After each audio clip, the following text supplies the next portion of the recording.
everybody is having a good day and enjoying this fine spring weather. We're very excited to be welcoming Mr. Peter Obey to speak at Johns Hopkins SAIS. And so I'll make brief introductions, and then we'll talk about the order of show.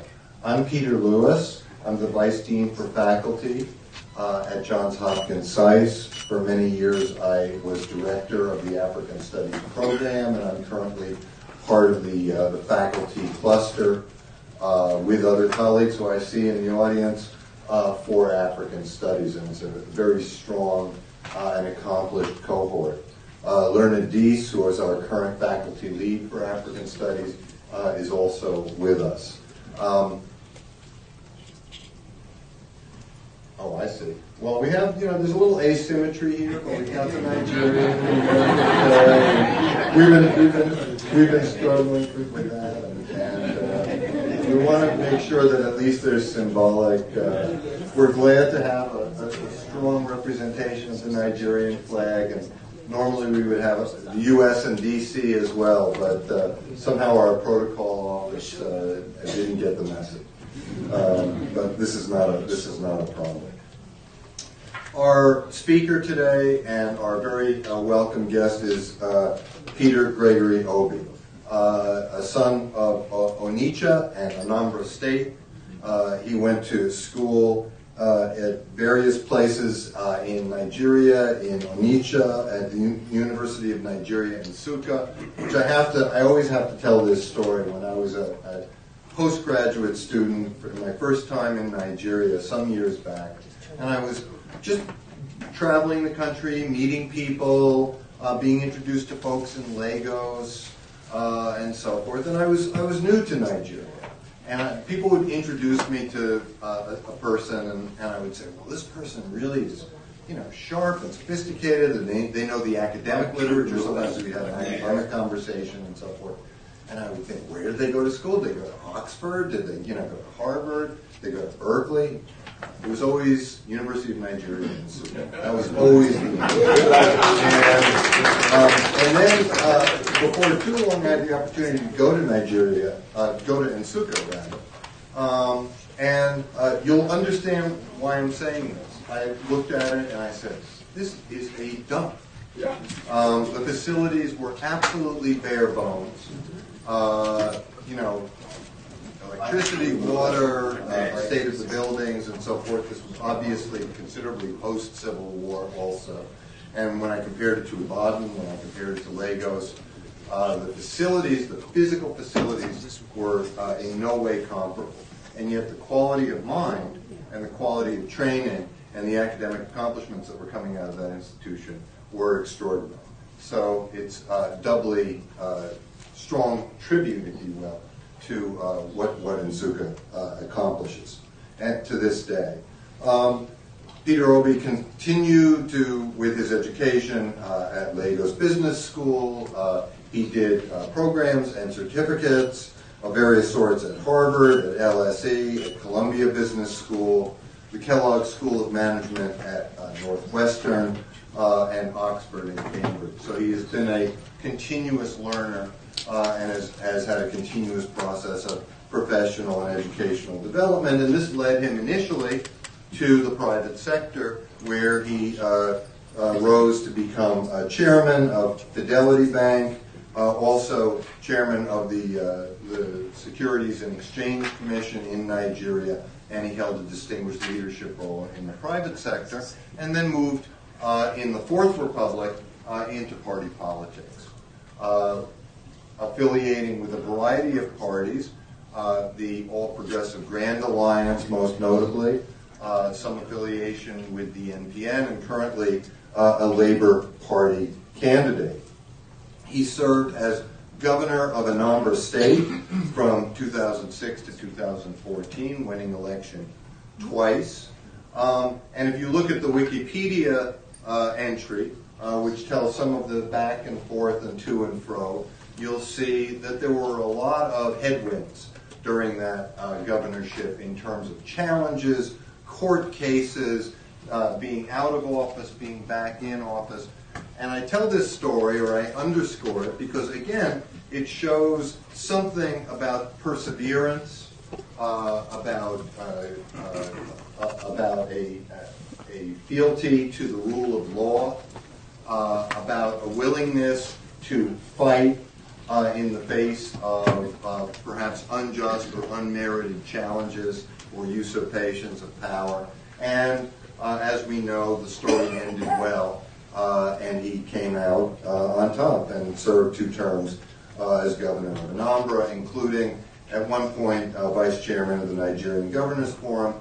And that brings us to 2023, when Peter Obi emerged as the presidential candidate on the platform of the Labour Party of Nigeria, and electrified large portions of the country with his so-called obedient movement, which gathered throngs, large enthusiastic crowds, a strong youth following, and a reasonably diverse, and not to qualify it too much, but a reasonably diverse support base across Nigeria. And entering the race late and on the platform of a minor party, and without prolific or prodigious resources behind him, he came in a close third in the official count. Okay? We understand that the official count is the official count. But the point is, even if that were valid, even if we could take it at face value, that's an extraordinary accomplishment. Coming from nowhere in an oil-dominated state with 2 powerful dominant parties, the NPN and the APC, with all of their resources, their ground game, their ground organization, and their visibility. This was indeed an insurgent movement which galvanized the energies and drew the attentions of many Nigerians for its prospect of a more youthful, a more vigorous, a better approach to governance, a more pragmatic approach, an effective management of the economy, and all the promise that involves. So, if you'll excuse me, as an academic, I'm not issuing an endorsement, but I am, I believe, accurately characterizing the appeal of the candidacy and the mood of the moment in 2020. And so Peter Obi has continued to be a prominent figure in Nigerian politics and in Nigerian public affairs, and we are indeed delighted to be able to welcome him today to speak with us. So he's suggested that he'll make some modest remarks, and he said, I'm a politician, but I'll try not to go on too long. And then we'll sit and we can certainly have some conversation, and we'll have plenty of time for questions and answers from the audience. So without further delay, please welcome Peter.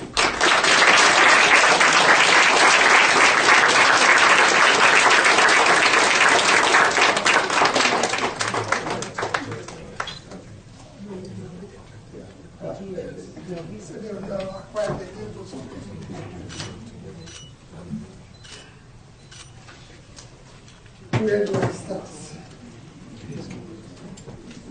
Let me start by sincerely thanking those of you, Peter and your team, for inviting me, and all of you that are here. When Peter was doing his introduction, like I told him in his office, I don't like meeting professors who are able to talk because they know everything. I don't know what to say whenever I meet them. Thank you for the honor of inviting me and for being here with all of you. I think, like I just mentioned, I'm a politician, I'm a trader actually. So mine won't be as good as Peter's, who is a professor. And I have Professor Tommy, maybe he will assist me. But the topic today, for me, says politics and Nigeria. And I was telling Professor Thomas the comment, I said, politics in Nigeria, or do we say leadership in Nigeria? Because I think, for me, when you talk about politics, you talk about political leadership. And whenever you talk about political leadership, for me, it's about talking about his influence on a nation, on a state, because it doesn't exist in a vacuum when you talk about politics. And when you talk about leadership, leadership is the bedrock of progressive or a progressive nation. It is the foundation for me for everything, because at the heart of any progressive nation lies a true and sacrificial leadership that prioritizes the need and well-being of people and the growth of that nation. And so is the reverse in everything. And what I've been doing, like I was talking this morning, to get a copy of Peter's book, Growing Apart, about Indonesia and Nigeria. What I've done in my little involvement in politics is to continue to study why is this nation doing well, why is this one not doing well, and continue to compare them and say, what is it that we're not doing right? Peter has spent 1 week this year in Indonesia, meeting from the ministers up to the president, and just asking questions. What are you doing that we're not doing? And everything. And I've done that in different countries of the world, just comparing them with Africa, but especially with Nigeria. Because I can look at Nigeria past and see everything.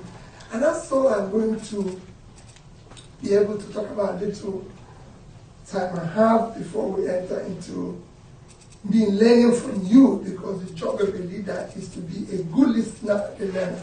Once you stop learning, stop leading. And for politicians and for people like me, I believe you must lead, you must not know everything. If you know everything, you should be in classroom, not in politics. Because politics is about learning. So I'm going to listen more to you.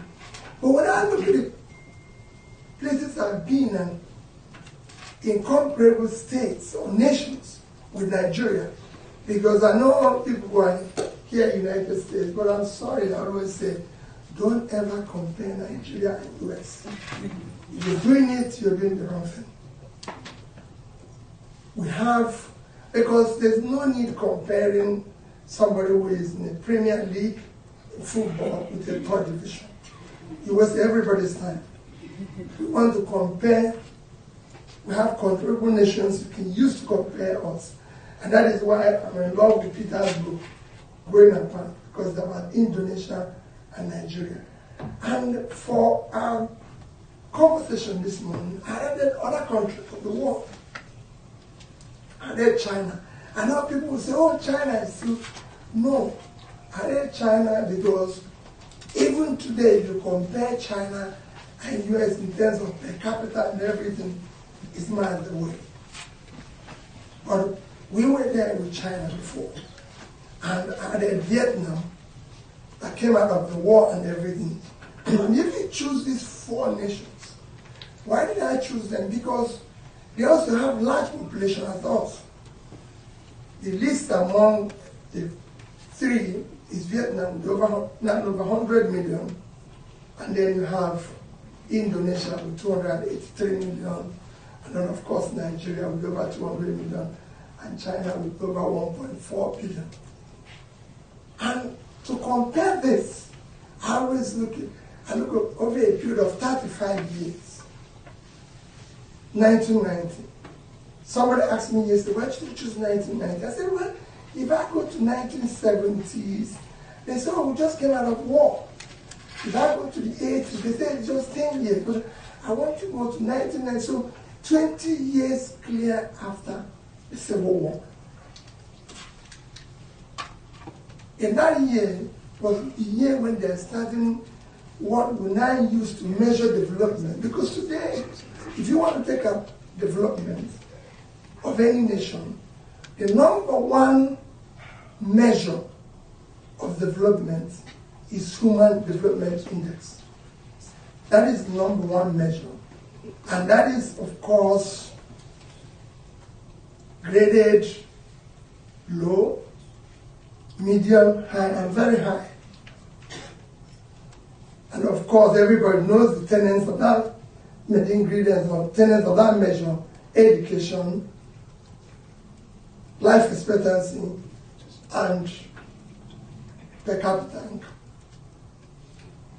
If you go in 1990, was actually about the first year in which you can say that measure started. And in that year, the four countries I mentioned now, China, Nigeria, Vietnam, and Indonesia, were measured as low, medium. They didn't classify them just as being low or medium, but it's classified as low, medium, because if you look at the coefficient at which they used to measure it, they were almost the same thing. Nigeria was 0.438, then China was 0.499, and Indonesia was about 0.438. And the same was Vietnam. They were all within the same area, and they were measurable. Indonesia, I think, was the highest at 526, but then they were all classified as medium. If you look at it in terms of their per capita, then they were similar. You have Indonesia which was the highest, then at $578. Nigeria followed at 566. Then, of course, we have China, 317. So we're higher than China. And then you have Indonesia, not even that, you have Vietnam, about 150 at $99 in 1990. You can go on in terms of poverty, the number of people living in poverty. In 1990 in China is 750 million.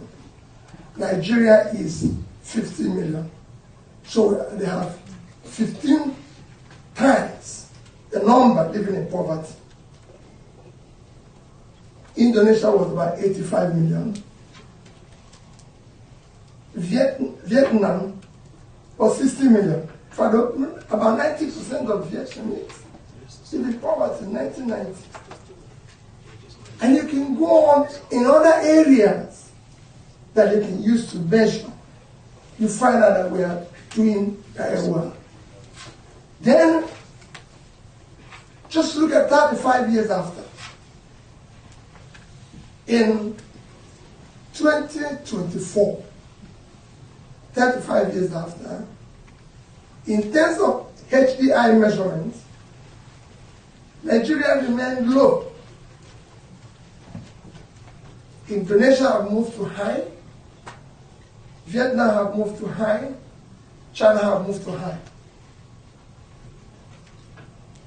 35 years after. 35 years after, in per capita,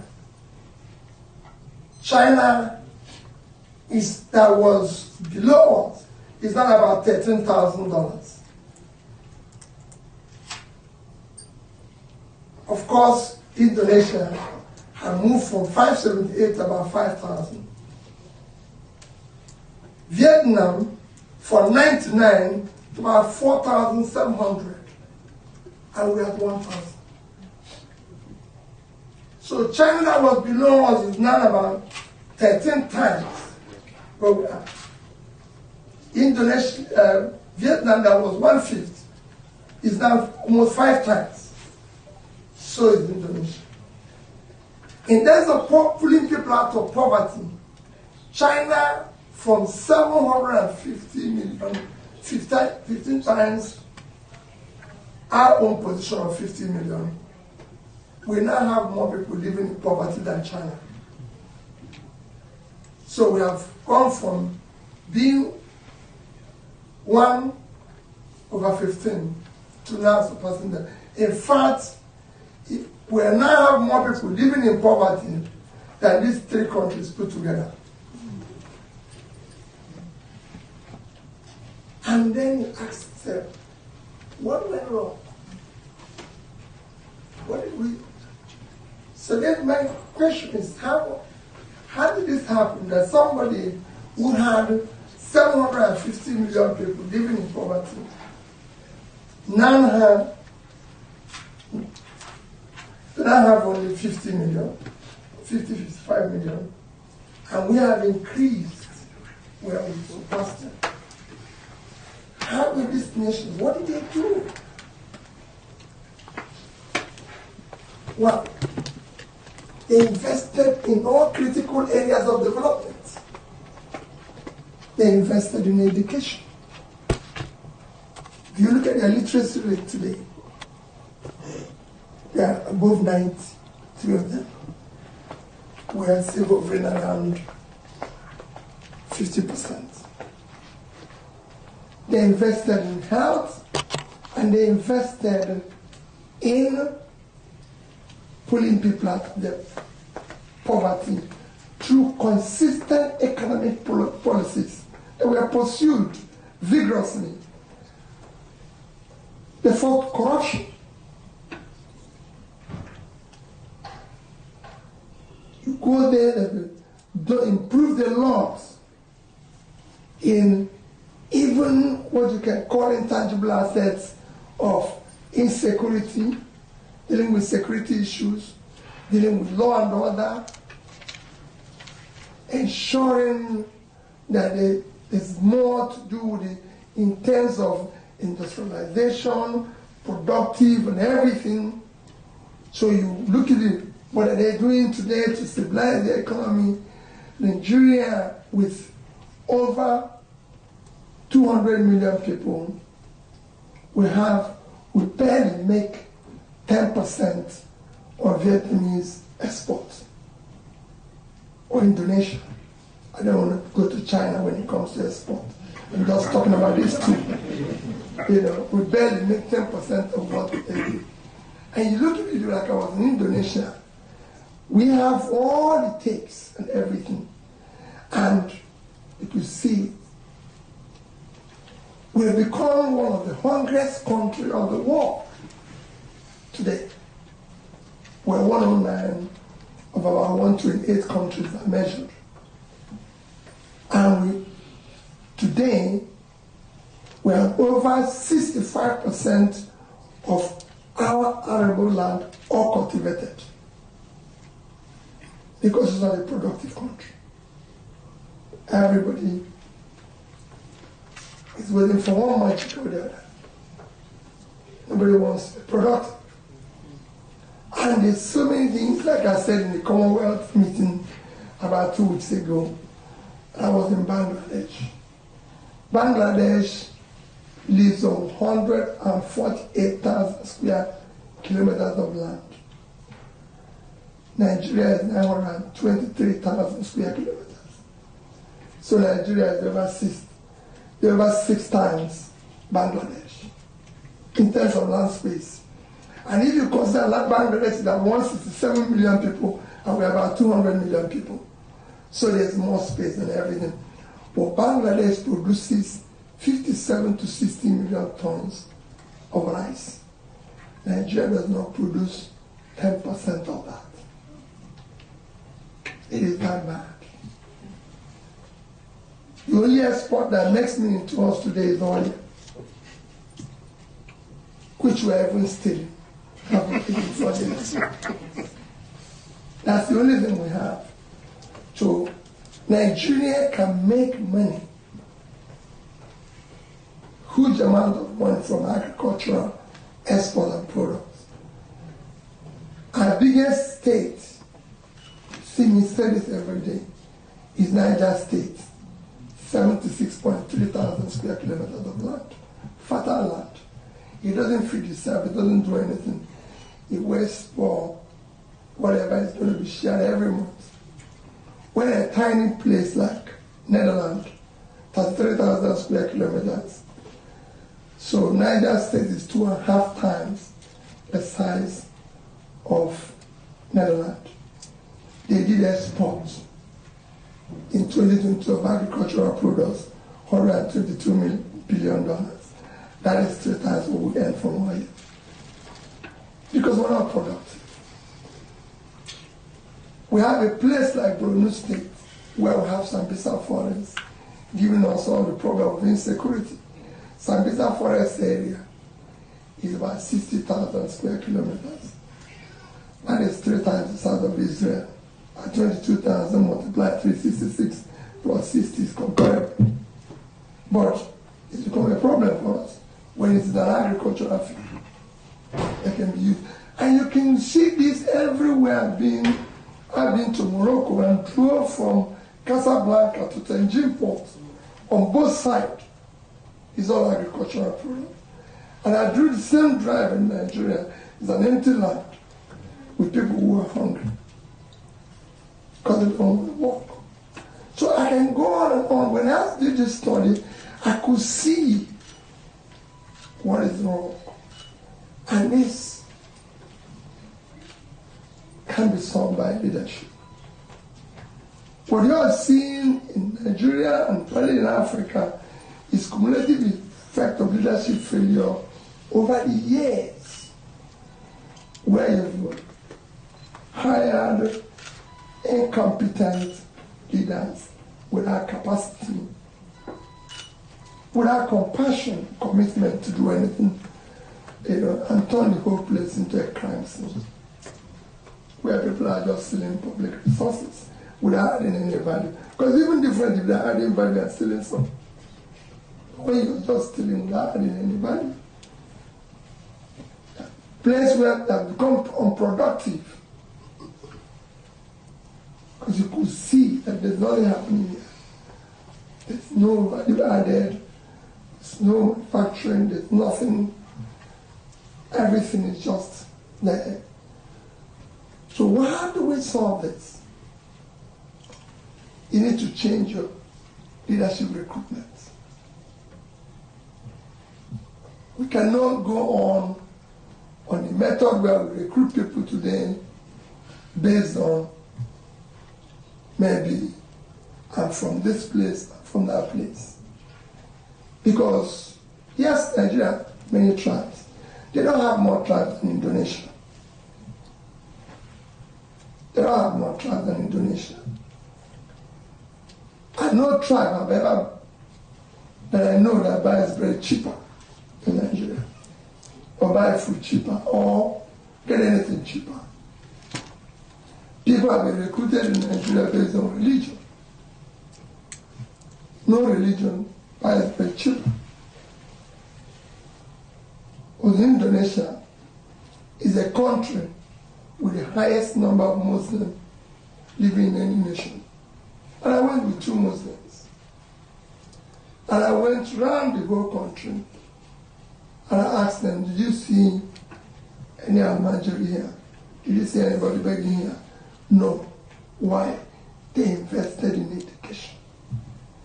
The more a country is educated, the more developed. It is not something that is difficult to know. Did you see anybody? So we went around, and what are they doing? They're investing in education. You can look it up and see. All the countries that I mentioned now invest at least 3% of their GDP annually in health and in education. Indonesia have about 90% health insurance. I can tell that health insurance in Indonesia is probably more efficient than it is in the Western world. They have primary health care in all the villages, manned by a competent community health officer with 2 nurses and doctors visiting. Nigeria have less than 10%, about 5% health insurance, with over 70% of the health facility, the community health centers not functional, with nobody to manage. So it depends on where you are. If you're sick, the only thing you can do is to pray to God.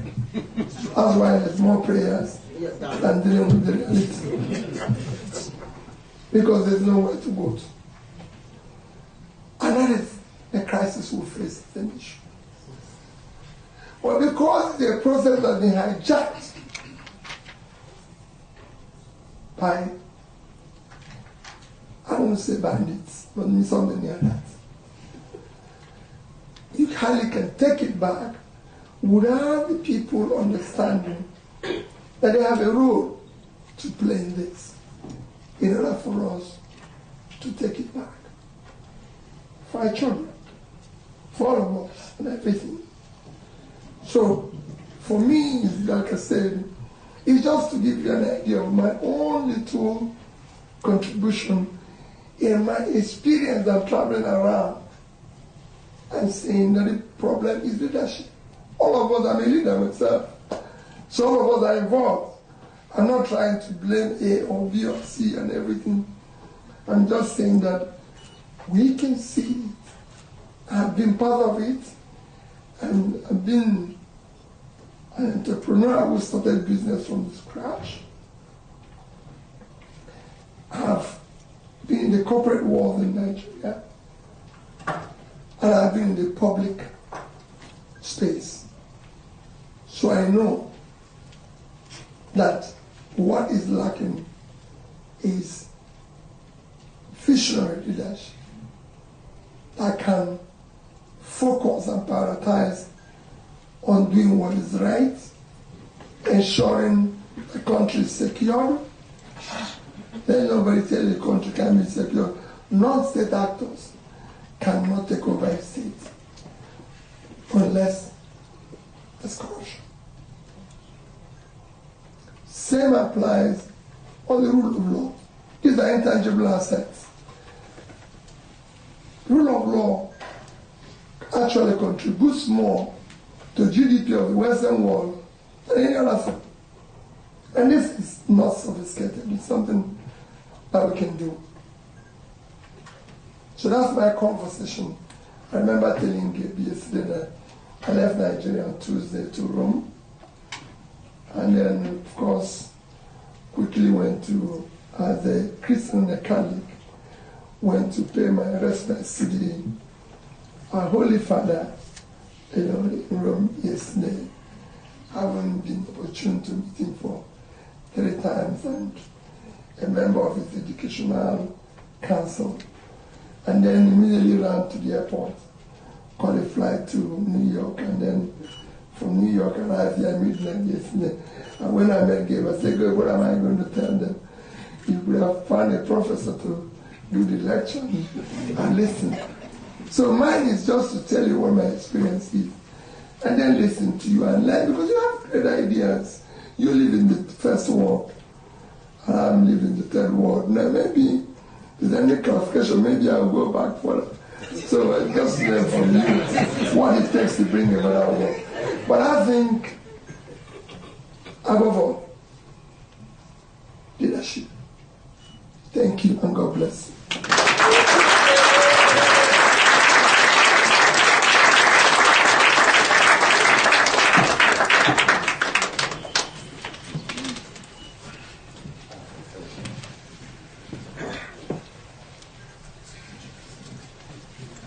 Sorry?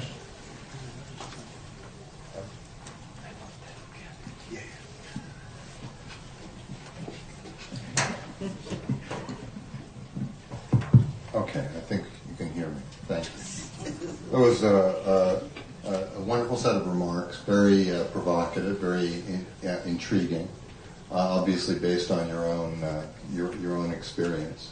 So I'm going to throw out the first question, and then we'll open this up. When you think about where Nigeria is now and where it could go, based on the realities of Nigerian abilities, Nigerian talents, current state of Nigerian institutions, what would that process of change look like? I mean, we can think about a single administration or 2 terms of leadership really making a difference, given even the baseline today for all of the challenges? What would that kind of new bargain or new trajectory look like? Well, let me attempt to make comments without saying I clearly understood your question. But quite frankly, for me, with all these things I've said, Nigeria remains one country that has incredible potential for turnaround. We have, just like I always say about Africa, and I'll be using Africa and Nigeria, have immense potential in terms of natural resources, human capital. I know it needs to be trained, but we have young age, youthful age, 60% of our age, and youthful people, very dynamic, very talented, if pushing the right way and everything, and all that. And in terms of governance, it's just organize, like I said, competent leadership based on doing the right things. And I believe our political setup today, I've always said, we don't need first 8 years. We don't need second term, because I think it's part of our problem. We need people to just come for a single term. For me, it's 5 years. I believe whatever you can do. Yes, you might not be able to do whatever you think you're going to do in 5 years. That's what people say. But I say in 5 years, you can show the right direction if you mean well. Clearly, I've observed, and I know that in the first 2-3 years, you can take those decisions that can make the place to be on its right path. We need to change our parliamentary system and bring in a system that will allow. We went too far going into American system of capitalism, it's all governance system. We need a moderate side where we can be like what is happening in Indonesia or in South Africa, where we have proportional representation in the assembly, where we have opportunity of the president to be answerable properly to the assemblies. Today, if you make Peter president, I can decide not to talk to anybody. I can just hire some, maybe media talks to be answering and calling anybody's name in social media and everything. So nobody, if the Prime Minister of India travels today, you can go and check it. Every Indian knows where he is at all times. Before he leaves the country, he will tell you where he's going. When he arrives there, he will say he arrived there. There's a conversation, he will do that. So is the president of Indonesia. On that we don't know. Everywhere he is. But I can tell you, I don't know where our leaders are, what they do. The president said he was going for a retreat for 2 weeks. And after that, he extended, nobody's sure whether the retreat extended for years, but they extended 1 week after. When you chose to be in public life, the public must know where you are. You can stay in your private life. Today, I tell people wherever I'm going. When I arrived in Rome yesterday, people knew I was in Rome. They know I'm here now. And they know I'm going to live here to California tomorrow. Because you choose a public life. I can choose to go back to my family and decide nobody should know where I am. But you must be answerable to the people.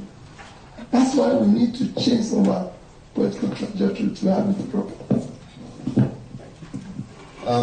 We have a very engaged audience today. I'm going to open this up. What we'll do is we'll take 3 questions at a time, and we'll give an Mr. Obi an opportunity to answer, and then we'll do another 3. So, questions? I see you, and I see you there, and I see this lady here. So I've recognized 3 people. Who's the first one? Please, yeah. And please introduce yourself. Okay. Hi everyone, I am Awad Abdullahi. I'm a second-year MBA student here at Hopkins. It's very nice to finally meet you, Mr. Obi. I've been a huge fan. I don't think I've ever been starstruck by Nigeria. I think I was this time around, and I think I get it why I am starstruck by you, just watching you talk and just seeing you lay out the problems of Nigeria. I feel like you have a good system understanding of what the issues are. But having the understanding is one thing. I feel like implementing it in Nigeria is another thing, because Nigeria is a very frustrating country to lead, especially. My question is, you have these beautiful ideas on how you want to fix the problem. How do you plan on doing this? Because Mr. Peter Obi is just one man. There's someone that recently wrote an article about how if you swap the House of Reps and our senators and our president over and over again, and you bring random Nigerians on the street and you give them that power, they are prone to do exactly the same thing that is happening right now, because there is a belief that everybody is waiting for their time to plunder the system and all of that. What are you going to do differently? How are you going to recruit this supposed good talent? Because at the end of the day, I just feel like it's the same thing over and over again. People come, Buhari came with his wave of change. Some of us believed him and we got duped. and it's just the same thing over and over again. So what are you going to do differently beyond just the good, nice ideas and a good understanding of the problem? Okay, thank you. Over here in the white.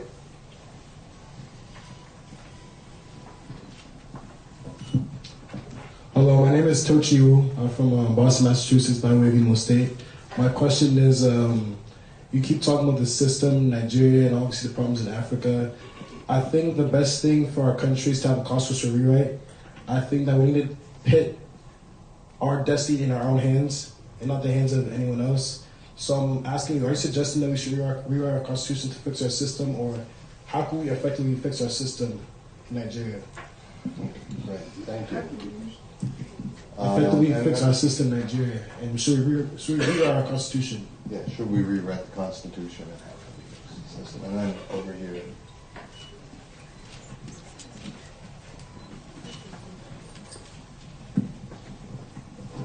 Thank you, Mr. Obi. My name is Ama Isman. I'm an MPH MBA student here at Hopkins. I'm from Ghana, not from Nigeria.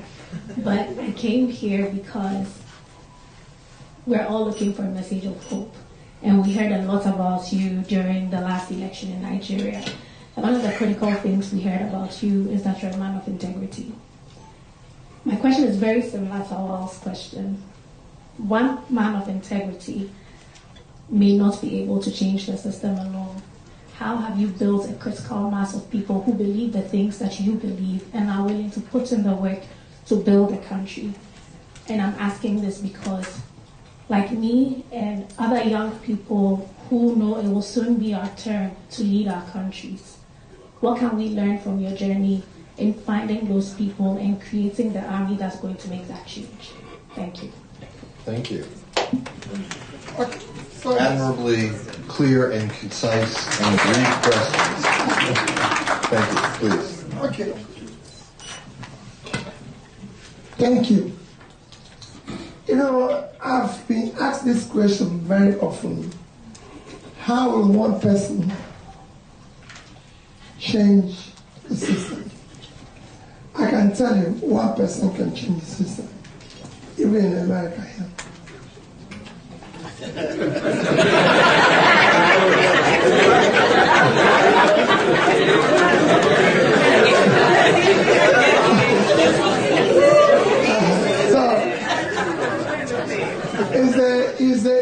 Let me be honest with you. Everywhere you've seen change all over the world started with one person who knew well. You can study it everywhere. Whether it's, I don't compare that but it's not comparable. Whether you look at Singapore today, or you look at China, you look everywhere in the world, one person who means well, who understands first. Because like he said, you have to understand the problem first. It's like going to the doctor, and the doctor doesn't know what this is all about. He's going to waste all your time because he doesn't know what it is. You have to understand the problem. You have to be determined. That's why I said I have been an entrepreneur. And I have been in the what they can call corporate space. And I have been in the public space. When I became governor of Anambra State, let me give you an example, because you see, when I became governor of Anambra State, I never worked in government for one day. Not one day, never had anything to do with government. People like him and those who made me here, I never had anything to do with government. I was in a board meeting as chairman of Fidelity Bank, then young man, and they said they declared me governor. And I arrived there, first time, of course, we had issues with Anambra State then. My predecessor had issues, so the government house was burnt, so there was no office of the governor. The governor's lodge was burnt, so there was no place for the governor to live. There was nothing, and after swearing, they said, so where is the government house? Where is this? There was nothing. I didn't have a privilege of anybody handing me over, because my predecessor had issues and he had to leave, so nobody gave me a piece of paper. So I called all the people who are working in government. Can I have your plan for education, health, this, that? There was none. Immediately I created Ministry of Planning and Budgeting. So how do you execute? What is your budget and everything? I created that ministry and said, I want us to know this. And I said, listen, for us to do this, we must prioritize what is the, since luckily for us, we had the UN had developed Millennium Development Goals, and we said, okay, let's not go too far. Let's adopt this as our vision. Let's develop a strategy for delivering all the 8 goals simultaneously. So we developed what we call an Anambra Integrated Development Strategy, which allowed us to pursue issues. Number one was poverty, extreme poverty. We did a study. We were the first to do statistical record of poverty in Nigeria. You can go, all this is not things you can verify for statistical record. We did that study and found out that the biggest thing affecting poverty was people in rural area not having access to sell their goods and all that. And then we looked at the education. Anambra was number 20-something in WAEC, NICO, and everything. We looked at health. We were talking about primary health care when we didn't have one single school of nursing or midwifery accredited in the entire state. So all this planning brought out all this. And we said, how are we going to implement it? We didn't have money. So it became, how do we chop off money? That's how I shut down. Anambra then we had a lodge, governor's lodge in Abuja. The governor doesn't live in Abuja. He doesn't have it. So I shut it down, shut down Lagos. We had several offices, like Office of First Lady. It was an additional confusion all over the place. We shut it down and everything. I said, no problem. I live in my house with my wife and we're very close. And nobody elected her. So I didn't know why they should create an office and buy a convent and everything. So we started shutting down everywhere to say we must save money on everything. Even the civil servants, there was no ministry. There was no secretariat when I started. There were one ministry is in this place, one is in this place, one is in, all scattered all over the state. So we said we must build a secretariat. So we started prioritizing governance, started rebuilding, started saving money, started doing this. If you look at my impeachment, I was removed from office twice. as governor. If you look at my first impeachment, you go and read the item of impeachment. Number one was repairing that my office that I said it was bought. The budget was 298 million naira, and I used 43,200,000 to do everything. That was the first thing. They said I didn't do it through the process. Number two was my own repairing my own lodge for 200, and if the budget was 483 million, I used 81 million to do it. So it became a problem. So everywhere became, so you can. And when you start it, I found so many people, again, in recruitment, like you said, there's so many good Nigerians who are willing to work. I can tell you that. All you need to have a leader who is ready to do it, and they'll follow. And if you talk about corruption, people talk about corruption every day. I say, oh, it's difficult to fight corruption. It's not true. If you're not stealing, your wife and children are not, you reduce it by 50%. Quote me anywhere. I've seen it. If because you'll be the first person to steal and other people will join. If you're not stealing, you will not have a head of service called Ngozi Melifon. She's from Onitsha. When I contested for presidency last year, 2023, she wrote an article which is titled Stinginess as a Development Strategy.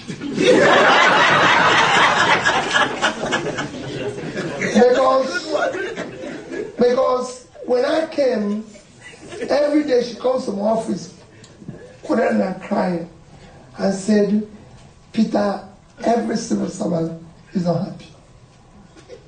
Everybody is unhappy with you. Same thing happens when I go to Abuja. The president will even tell me, people are not happy with you. And I asked the president, I never promised anybody happiness. I'm sure what I promised them. And even want happiness, you go to the entertainers. There's people who already their job to do it. Mine is to do what is right. But what happened? When I started clearing the backlog of salaries, pensions, gratuities, people were like, where are you getting the money from?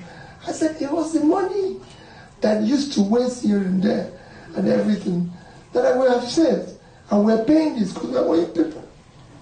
So you can get people. I always say to people, 75% of those who start with me as commissioners never campaigned with me. In fact, I never met my chief of staff till I became governor. I never met her before. But I can tell you she was very strong. Never, and I can go on and on. My commissioner from finance, all this. I never met them. But they were very strong people. Because they came, not just recommended, working with them, I could see the difference. So there's so many people, then nobody tell you that if you bring people from the street in Nigeria, they will be the same. It's not true. They need, that's why leadership is important. A leader inspires. He builds trust. So people can say, this is the man. If you bring something to my chief of staff and say, sign it, he will tell you, have you investigated the price? Are you sure what you're talking here? Because this man is going to phone round now and find out how much they are selling this thing and come back and tell you this thing. Don't bring this type of thing to him because he doesn't like this. Don't tell him he's going to Commission Road because he will tell you how much classroom that will cost for the, so on and on. And the same thing happens everywhere. For the changing of the Constitution, well, let me be honest with you. People talk about constitutional change or amendment and everything. The Constitution as it is today is not as bad as people think. But let's implement what is there today. You know, the Constitution is not the reason why people are stealing. Because they want to steal. So we want to have people who mean well first. The Constitution is not our problem. The Constitution is not why we're rigging an election. No. We had a president that was elected, Yaradua, who on his inaugural day said the process through which I came into office is wrong and he was not allowed to continue. That's someone, and he went doing the right thing. Throughout the period he was there, the few elections that were conducted, everything was right. It's just a question of leadership. It is critical. Thank you.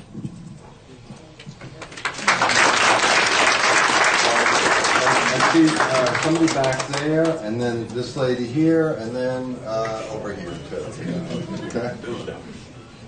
Trying to be democratic here, both geographically and in other respects. Yes. And so please identify yourself, and concise questions are welcome. Good afternoon, Mr. Peter Obi.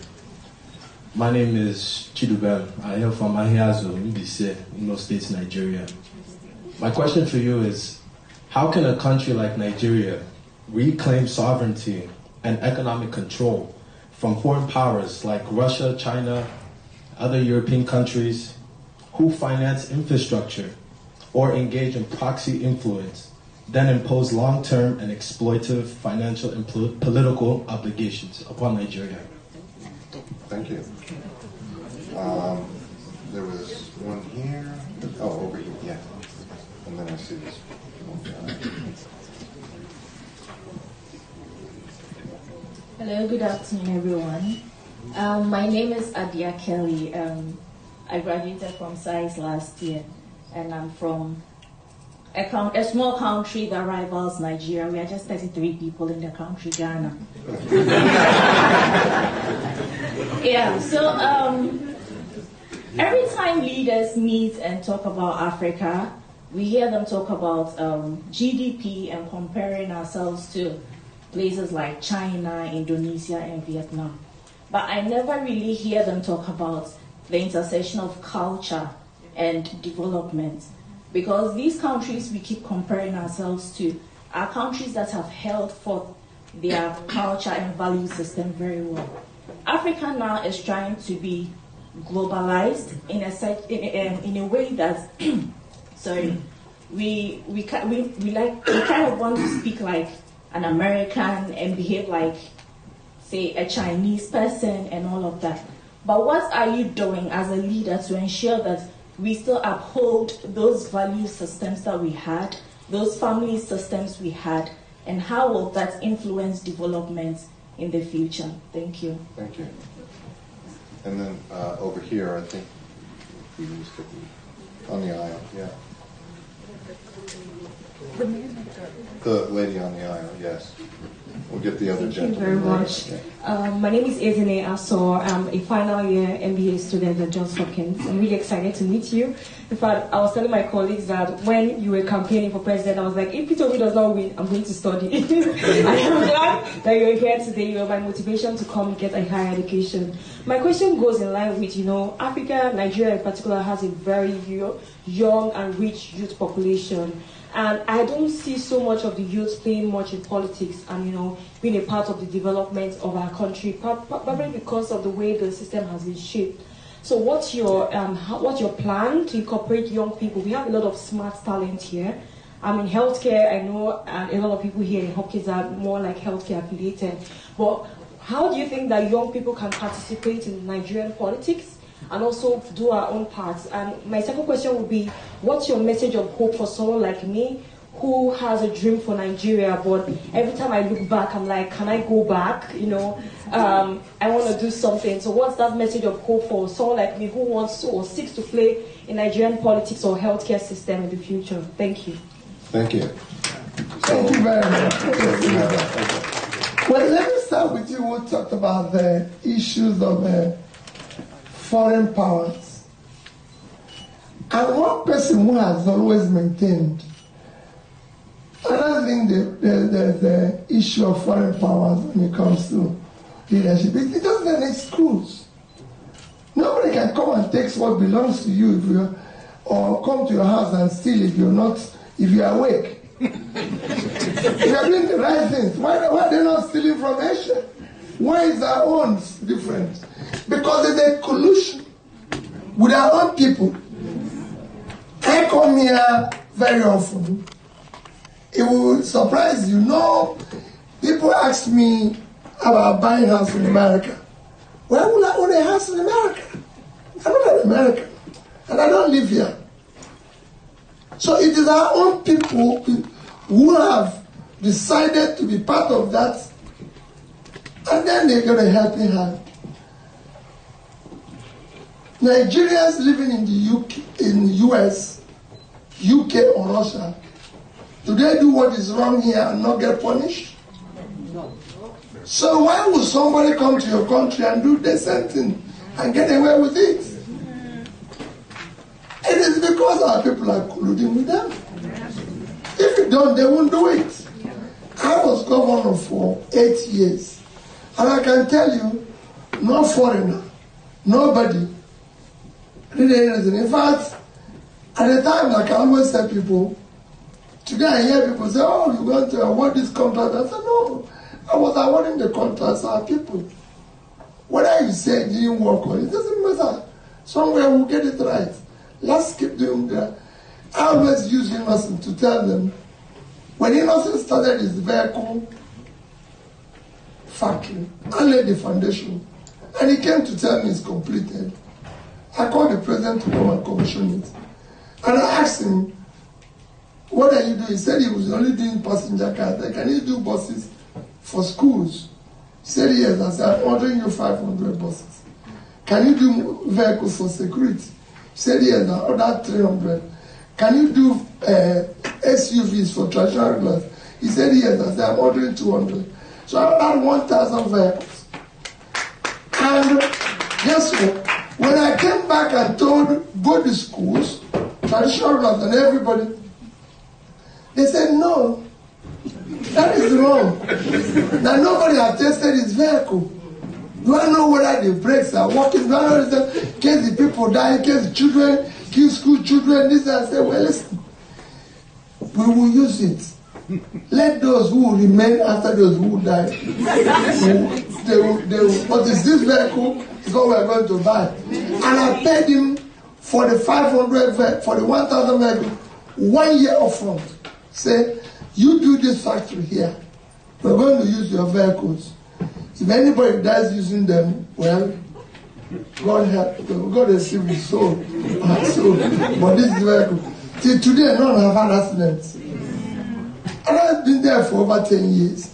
What am I trying to say? We just have to believe in ourselves, do the right thing with ourselves, and don't start blaming another person for a problem. No, I don't believe in it. I don't think so. We should. And then, of course, you talk about culture. Yes. It's the same leadership problem. It's us that believes that, oh, well, you know, sorry, Prof. I'm sure you'll be wondering, why was this man going to different schools? I was actually trying to know whether there's anything different for them. That's why I was going to different schools. I said, okay, at that stage in 1990, in the 90s, I started from 98, I said, where are the 10 best schools?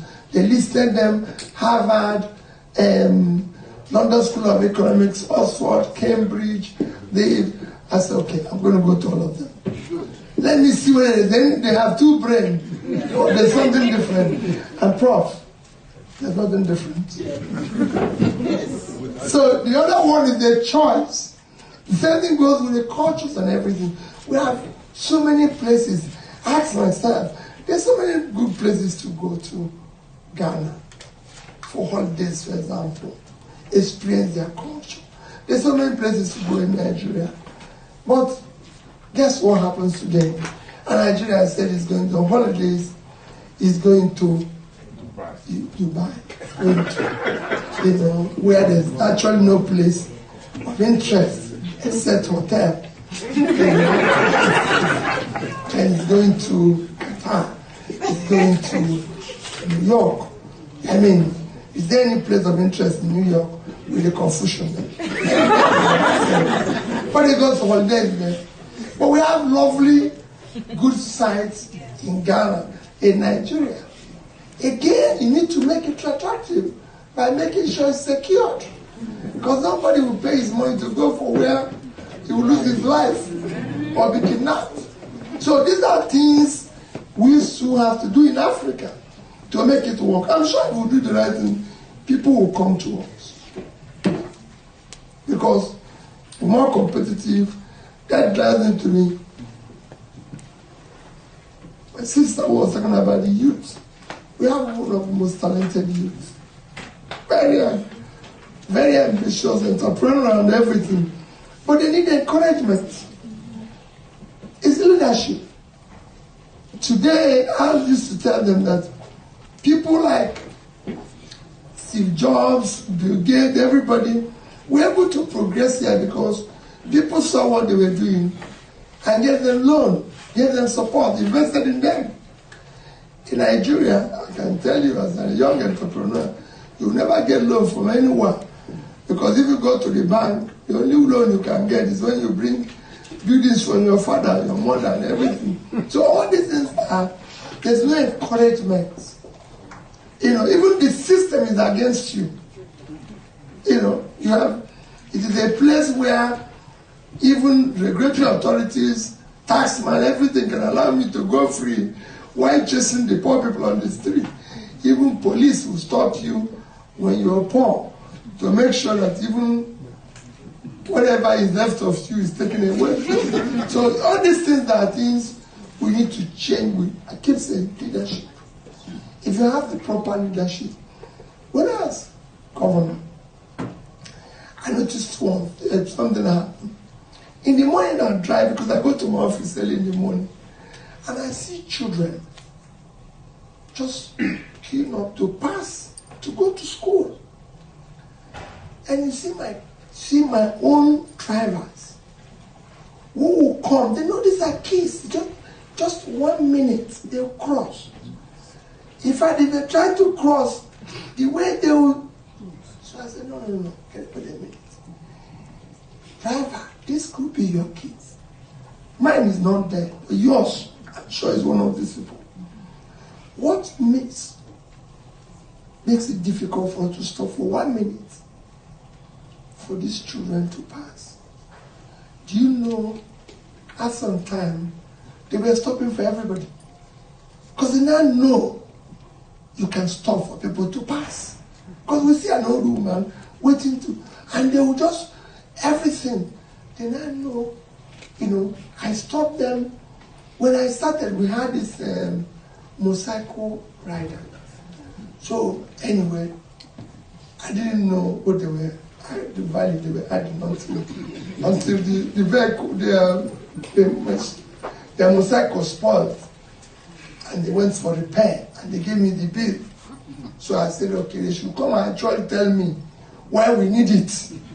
Because they're actually causing just confusion in the road. So when they said that, I said, you know what? Find out whether the remaining two anybody can buy it. So we sell it. So we don't need it again. So throughout my 8 years, we didn't use it. Because they were adding no value and everything. There were little things that people were doing. And I tell people that they won't understand. We shot the cost of everything. We had a stand like this. They say we are going to be carrying wherever the government is speaking. If you say the amount. And I said, so what does it do? Does it add anything to what I'm going to say? They said, no. I said, okay, don't worry. If we go to any place, don't have a podium, we'll speak from anywhere they have. Don't carry anything. So everything we were doing was, so you can't do those things to be able to find incentive to support a critical area, which is entrepreneurship, which only the youth can drive. So there's a hope. Involving youth in politics today is not easy because some of the youths themselves have got it wrong. They've now become tools in the transactional politics of Nigeria. So people pay them to cause confusion. As I'm here now, go to the social media, all those that are being paid 20,000, 40,000 money to abuse your youth, whom you are fighting for their life, because at over 60, I have just few years to go. You know, but we can get it right because there's an opportunity there. Thank you. I'm going to recognize this gentleman here, and in the middle here, and then I think this lady over on the aisle. I was going to say lady in green, but that accounts for like half of the audience. Green is a favorite color. Please. Thank you. Good afternoon. Welcome, Mr. Peter Obi. My name is Charles Afamo, and I'm from Moris De State. Good to see you again. My question is boiled on two words: state capture. Nigeria today has been completely captured by people that are less than 1,000 of 300 and 200 something million people.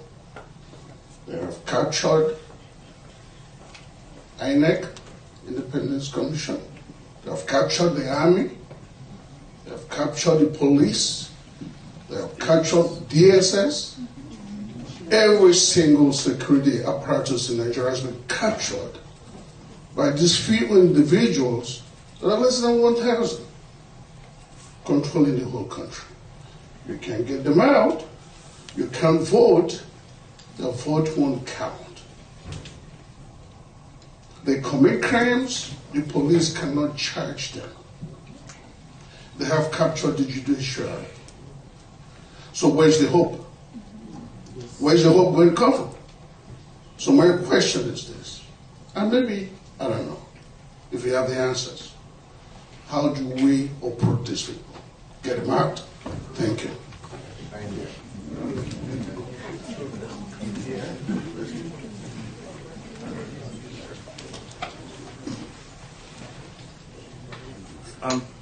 Good afternoon, everyone. My name is Emmanuel Marshall. I am currently a final year MPH MBA biological candidate here. And it's quite lovely to have you around, Mr. Peter Obi. I know we've been talking a lot about politics, leadership, and stuff like that, but I want to dive a bit into policy. And I want to be quite as practical. Recently, you've been talking a lot about healthcare reforms, some of which I have followed. I'm one of those who think that your healthcare reforms while you were a governor, because I'm a medical doctor, were quite controversial. And of course, I do know, for example, doctors were on strike for like 13 months. And, you know, many of that was because of the partnership thing you were trying to do with the religious institutions and stuff like that. But when you look back to that issue, right, and how it was managed, you know, I want to believe it was a really challenging period for the state in terms of healthcare access. So when you look back, do you think that, you know, the issue could have been handled quite differently? And then how do you like reflect on that in terms of like lessons from there going forward with how you now view healthcare reform in the country as a whole, particularly with health workforce, because that issue was a very, you know, it was a health workforce issue, a commerce thing. So like your reflection on it, what do you think? Were there lessons that, do you think you could have handled it differently? And then how do you apply those lessons to the future? Okay, thank you. And then finally, and unfortunately we're almost at time, but we do have a reception and we'll all be here a little while afterwards, but this will be the final question. Thank you.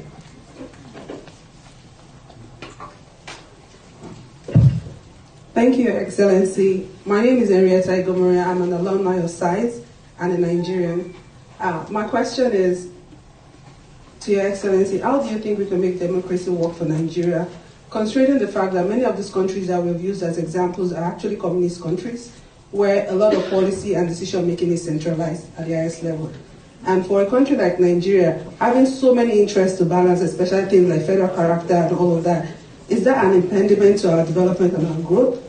And also issues around media, just like the popular saying that says too many hands spoils the broth. I think trying to carry everyone along is sort of kind of slowing us down as a nation. So can we have an hybrid or a tailored democracy for countries like Nigeria? Because it seems like the kind of democracy that we have adopted is actually not as effective for us as for Western nations. Thank you.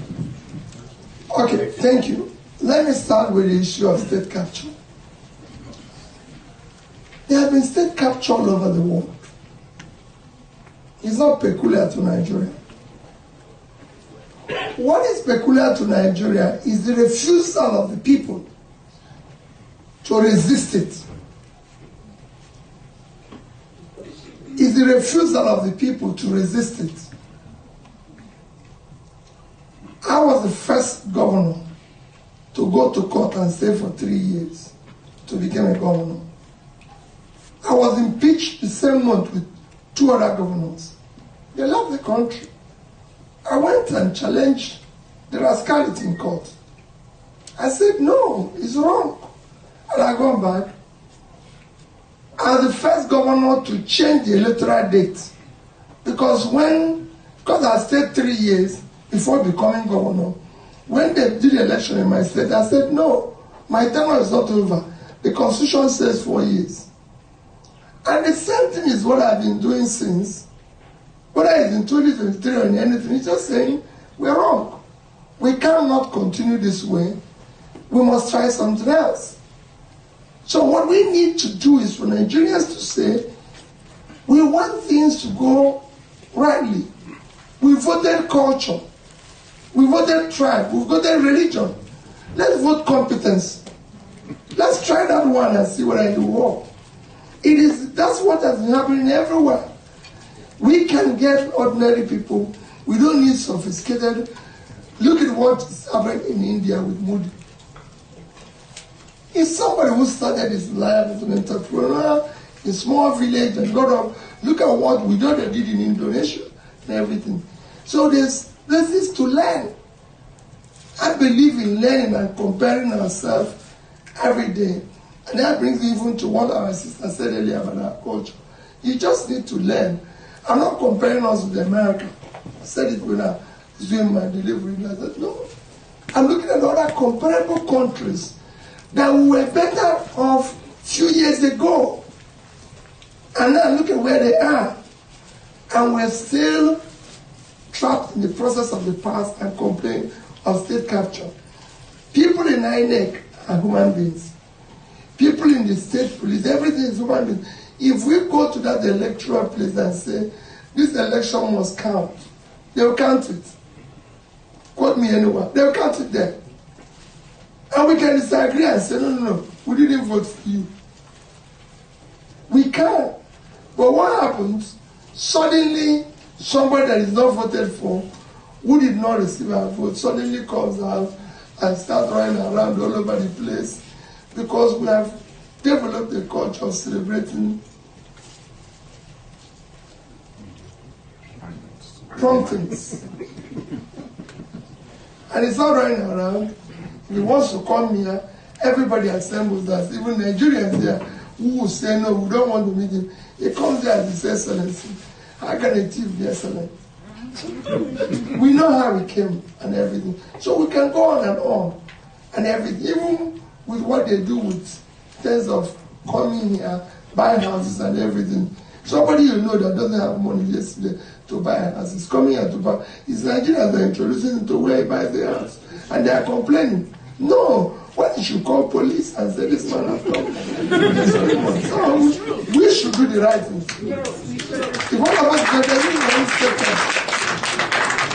you talk about what I did in health. If I have the same opportunity, I will do exactly the same thing. No change. And I need to tell you what happened and what is happening there. When I became governor, I was the first person to ever bought an ambulance for a hospital. What you see today, even governors move around with ambulance. Go and ask them whether people be moved around with one. I bought one for each local government, 30 vehicles, and I want you to take this record. And I launched it. They gave me phone number. how I can call it and they will come. I went to an event in Onitsha. I live in Onitsha, so I came back, went for an event.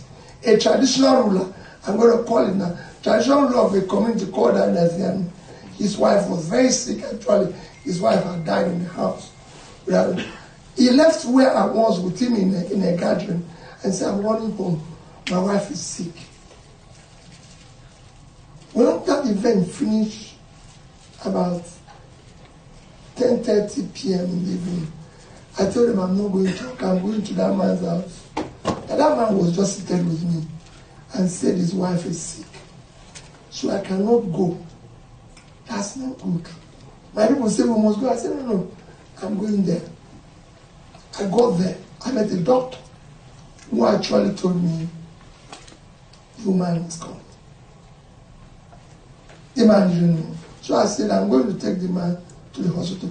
So I called that ambulance, which I bought. Me. I didn't say any other person bought. I bought them.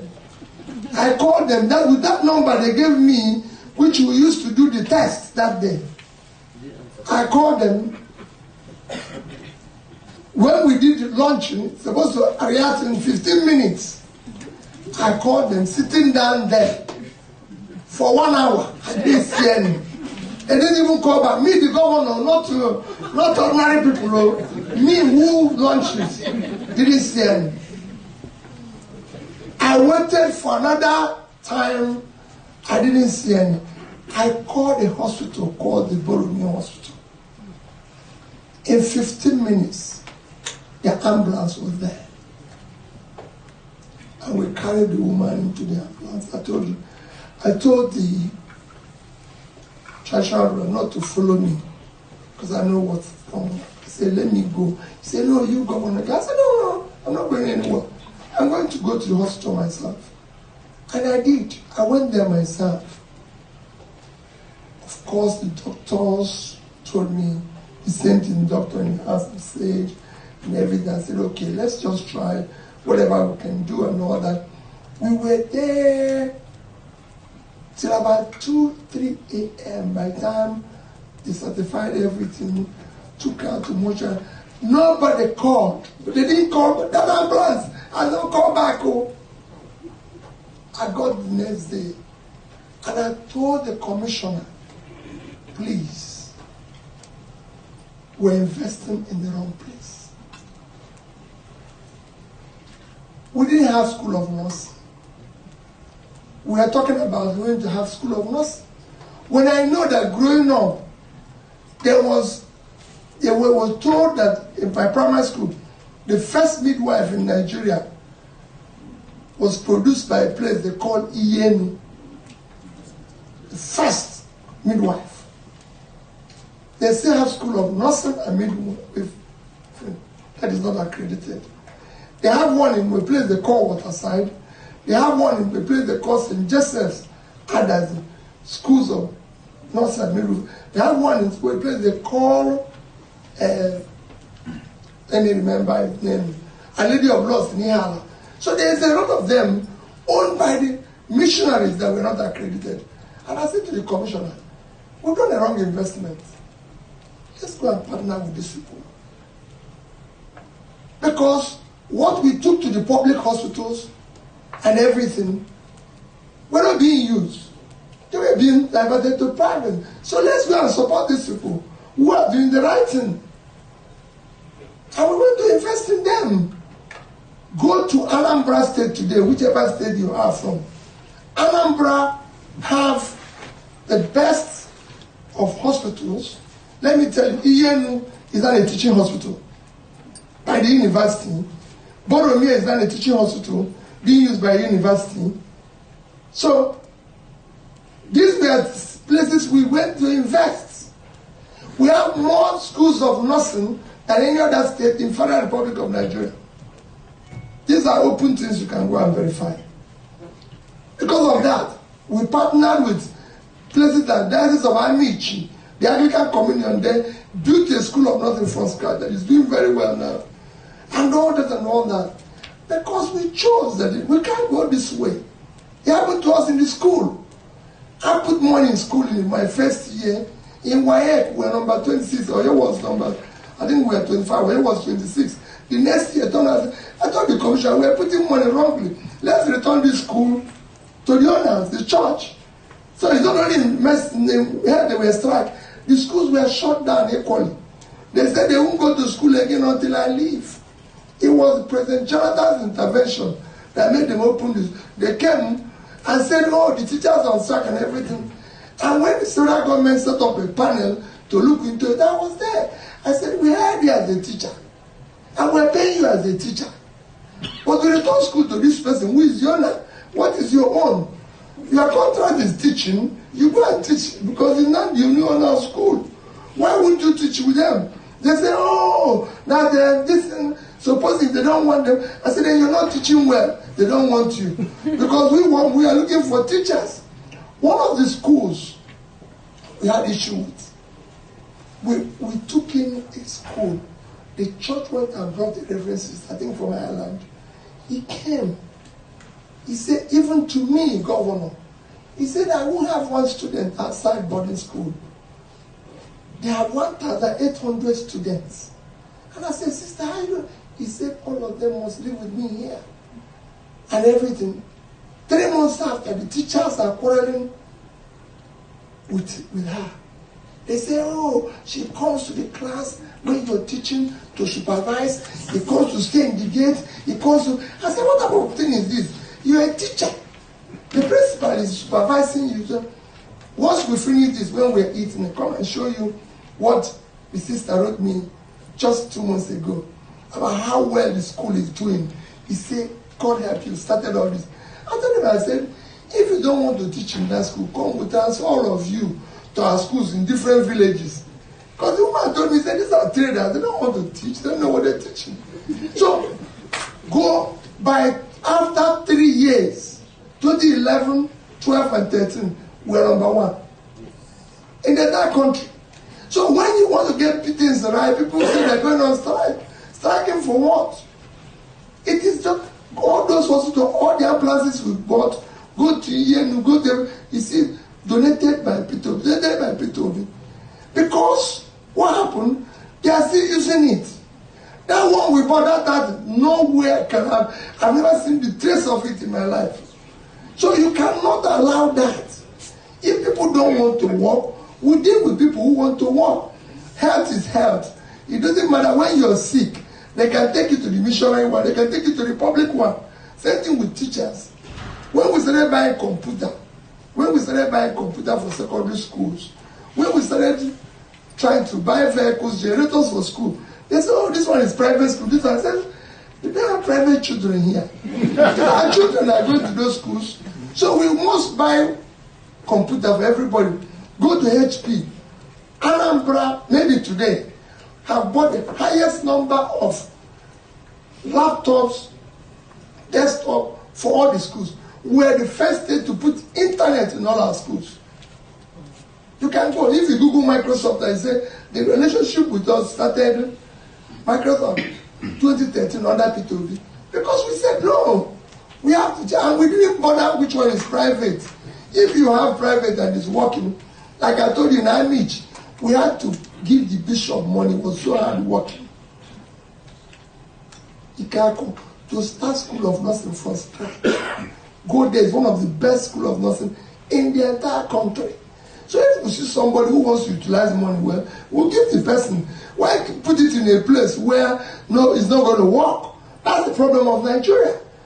I want to invest, like the young girl is saying, we want to give people who are talented money to do something, not dump it in somebody whose ideas have left his brain and is wasting everybody's time.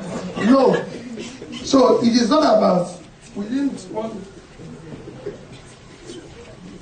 Then we have Somebody talk about democracy and undemocratic countries. I don't think the countries are compared with the undemocratic. Only China, maybe. Indonesia is democratic. And I'm happy that Peter Lewis has been Indonesia. Vietnam is. You cannot have a situation where in 1990, a capita in Vietnam is $99. $99. In fact, Vietnamese entire GDP is under $10 billion in 1990. Not 1990. With per capita of $99. And Nigeria, as at that time, was almost $55 billion, almost $60 billion. And then today, Vietnamese GDP is almost $500 billion, with about $450 billion, with $4,700 per capita. And we are below 1,000. It's unacceptable. They are democratic. What they did is very simple. We can do it. They didn't even have oil. No, it's not coming from oil. They export more footwears, probably than 50% of what we earn from oil. It's like Bangladesh. Bangladesh exports more clothing than we earn from oil. We have so many tailors all over Nigeria and everything. It's encourage them. Talented people. So there's so many things we're doing wrongly. We need to learn it. They're democratic. These are studies that are empirical and clear. It has nothing to do with being undemocratic. It has to do with bad leadership. So on that note, I'll end with both a thanks and an apology. We have a highly engaged and very accomplished audience, and we could obviously field 20 or 30 more questions, and we would be here for a long time. But Peter Obi has other engagements this afternoon, and we want to have some time for interactions and maybe one-on-one with audience members. This has been a thoughtful, wide-ranging, and very impassioned conversation about leadership and about the Nigerian prospect. So please join me in thanking our guest, and then afterwards, please enjoy the reception and the conversation.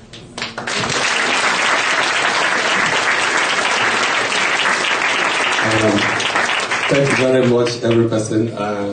Professor Peter Lewis will always underrate himself.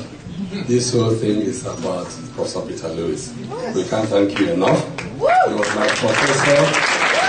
He was my major professor over 12 years ago when we started this. And Professor Peter Lewis, we really can't thank you for the intellectual harvest which has been focused on Nigeria and Africa, and we keep improving and focusing on.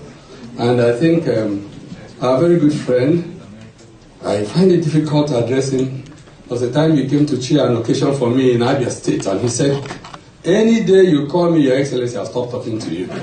So I don't know how to address him. I had gone for a funeral in Anambra State, Oka, and I was walking on the street after paying my condolences, just like you did. And there was this black bus stopped by me, and I told the person I was with that they had come. I spoke to Igbo, they had come. I don't have kidnapping value, so I jumped the gutter. On Oka Road, in Oka. And then the bus stopped, and two people who were, I think, in security came and said, "Come, you are being called." I said, "You didn't see me." And then there was Peter coming out. Peter said, "Gabe, come, let's go." I said, "I've been there." He said, "Go."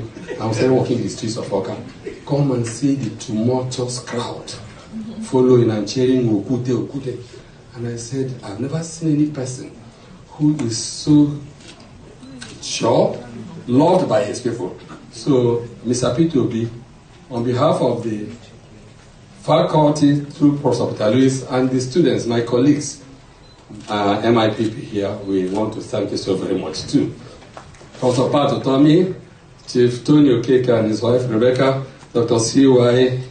Oji and her daddy wife, Casey and Ogo, Dr. Kano, Professor Nena Kano, Chief Onka, Dr. Chukewajuku Ochi, all of you, we can thank you. Dr. Mwabisi Elelenta Elele, Bariso Keigwe, we see all of you, Dr. Tony Keme, and Franca Amadioga. I don't know why I saw Franca behind it. Okay. And Prof. Peter has a few things to give you guys. This is from Peter to you. And then Joy, Morris, and Erica. These two ladies, these two ladies have worked so tirelessly. When we came here for the MIPP event 2 weeks ago, they brought me up here. I said, "Here, come and see. We're going to give you what you have. If you open these blinds, you see the Capitol, White House. So you are in a very special room with a panoramic view of this wonderful edifice of size." So from Peter to Joy, this is Erica, come up too. And my niece is in the audience. She's a councilwoman. She's an American, but she's also a Nigerian. She's the highest Nigerian elected official in America. And Councilwoman Roxanne Momado, she sent me a text because she has an event she's coordinating that Peter needs to be, so we'll be leaving shortly. Professor Walika Ikonebe and Rose from Kent State University will recognize you too. So please, thank you so very much.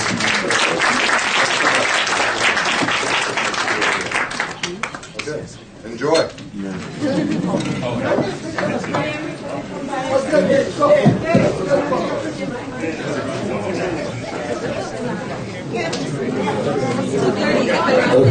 Sorry, I forgot Professor D. Oparoji. He's actually the chairman in the US of Peter's party.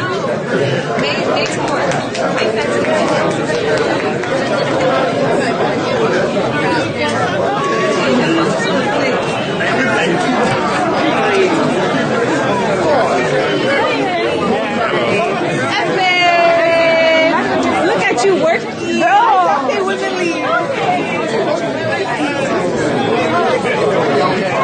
Oh my God, so my little baby. Oh my God. Are you here? Yes, I can see you. Where? You're joking. I'm going to go to the house. Oh my goodness. You're sleeping in my house today. Really? Oh my God, my little baby. My daughter's best friend. That's Doshi. That's my friend Zero. Hi, Zero.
Yeah, we'll do it. So, I mean, honestly, just been such a long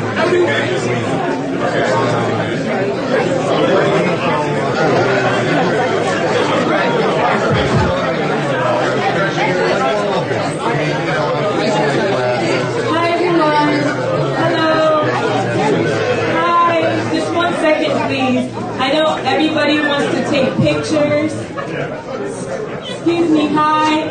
I know everybody wants to take pictures real quick. We can. Hello, excuse me. Hi guys. Can we just get your attention for a few seconds? Ladies and gentlemen, if we can get your attention for a few seconds. Hi, ladies and gentlemen, if we can get your attention for a few seconds. Okay. So we want to make sure that everyone can take a picture. We want to ask anyone who wants to take a picture to stand in line by the stage where the flag is. I don't think no one is listening. What do we want to follow? Sorry guys, this is just one time only. If you would like to take a picture,